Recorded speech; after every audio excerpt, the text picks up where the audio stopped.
ನೀವ್ ಆಟ ಅನ್ಕೊಂಡಿದ್ದೀರಾ? ನೀವ್ ಅನ್ಕೊಂಡಷ್ಟು ಈಸಿನೇನು ಮದ್ವೆ ಆಗೋದು ಅಂದ್ರೆ? ನಿಮ್ಗೆ ಸಂಬಂಧಕ್ಕಿಂತ ಸಂಪ್ರದಾಯನೇ ಹೆಚ್ಚಾಗಿದ್ರೆ ಇವತ್ತು ನಾನ್ ಹೇಳ್ತೀನಿ ಕೇಳಿ. ನನಗೆ ಅವನ್ ಇಷ್ಟ, ಅವನಿಗೆ ನಾನ್ ಇಷ್ಟ. ಯಾವನ್ ಏನೇ ಹೇಳಿದ್ರು ನಾನು ಅವನ್ನೇ ಮದ್ವೆ ಆಗೋದು.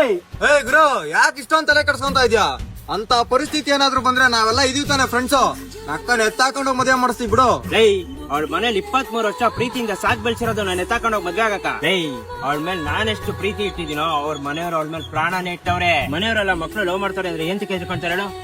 ಎಲ್ಲಿ ಮದ್ವೆ ಆಗ್ಬಿಟ್ಟು ಅರ್ಧಕ್ಕೆ ವಾಪಸ್ ಓಡ್ ಬಂದ್ಬಿಡ್ತಾರೆ ಅಂತ. ನನ್ ಮಕ್ಳ ನೀವ್ ಹೇಳಿದ್ರೆ ಏನ್ಬಿಟ್ಟು ನಾನೇನ ಇವತ್ತು ಅವಳ ಮದ್ವೆ ಆದ್ರೆ ನನ್ಗಿರೋ ಇವತ್ತು ಕಮಿಟ್ಮೆಂಟ್ ಗೆ ಅವಳನ್ನ 2 ದಿನ ಸಾಕಾಗಲ್ಲ. ತಿರ್ಗಾ ವಾಪಸ್ ಅವ್ರ ಮನೆ ತವ್ರ ಮನೆಗೆ ಬಿಟ್ಟು ಬಂದ್ರೆ ಅವ್ರ ನನ್ನನ್ನ ಗಂಡು ಅನ್ನೋದು ನಿಮ್ಮನ್ನ ಕಣಲೇ. ನಿಲ್ಸೋ ಸಾಕು. ನಿಮ್ ಕೈಯಲ್ಲಿ ದುಡ್ಡು ಸಾಕಾಗಿಲ್ಲ ಅಂದ್ರೆ ನಾನ್ ದುಡ್ಡು ಸಾಕ್ತೀನಿ. ನೀನ್ ಹೇಳಿದ್ನ ಕೇಳಿಸ್ಕೊಳಕ್ ಅಷ್ಟೇ ಚಂದ. ಪ್ರಾಕ್ಟಿಕಲ್ ಲೈಫ್ಗೆ ಅದು ವರ್ಕೌಟ್ ಆಗಲ್ಲ. ನಿನ್ನ ಮದ್ವೆ ಆಗಿ ಇವಾಗ ಸಾಕು ಅಂತ ಯೋಗ್ಯತೆ ನನಗಿಲ್ಲ. ಅಂತ ಯೋಗ್ಯತೆ ಬಂದಾದ್ಮೇಲೆ ನಾನೇ ನಿನ್ ಮದ್ವೆ ಆಗ್ತೀನಿ. ಅವತ್ತು ನಿಮ್ಮಪ್ಪ ಏನಾದ್ರೂ ನಿನ್ನನ್ನ ನನಗೆ ಕೊಡ್ಲಿಲ್ಲ ಅಂತ ಅಂದ್ರೆ ಅವ್ನಮ್ಮನ ಅವ್ನ ಕಣ್ಣು ಮುಂದೆನೆ ಎತ್ತಾಕೊಂಡೋಗಿ ಮದ್ವೆ ಆಯ್ತೀನಿ.